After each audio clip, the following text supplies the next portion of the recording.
In Havenwood, the sun felt like a fragile veil over a town teetering on a new dawn.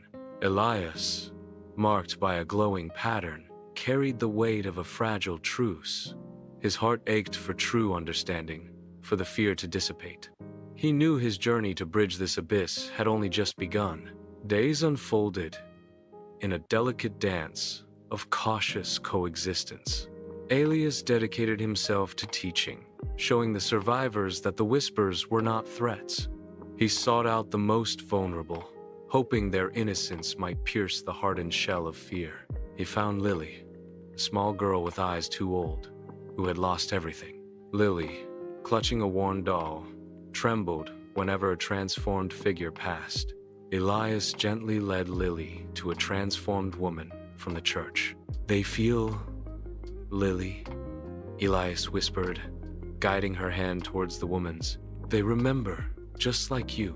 The transformed woman tapped a rhythm on Lily's palm, a forgotten lullaby. Through her tears, Lily felt comfort, a connection to a lost memory. A spark of understanding flickered, a fragile bridge built between two worlds. Other survivors watched, some with scorn, some with curiosity. Just as this understanding began to take root, a new shadow fell.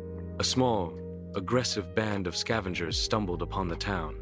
Unaware of Havenwood's peace, they saw the transformed as prey and the survivors as weak. They launched a brutal attack, shattering the calm and sending panic through the town. The survivors recoiled, some turning on the transformed, old prejudices resurfacing. Elias tried to de-escalate, but the scavengers were relentless. Then, the transformed began to move with a unified purpose.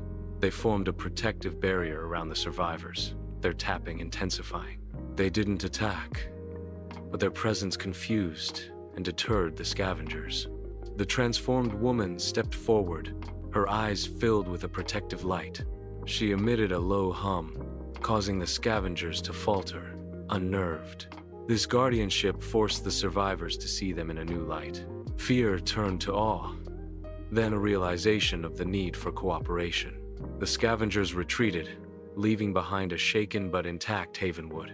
Elias explained that the transformed were guardians, connected to the land's memories. Their infection was a heightened sensitivity, a collective consciousness. Lily, no longer afraid, ran to the transformed woman. The woman gently stroked Lily's hair, a silent gesture of comfort. The survivors lowered their guard, realizing their fear had been the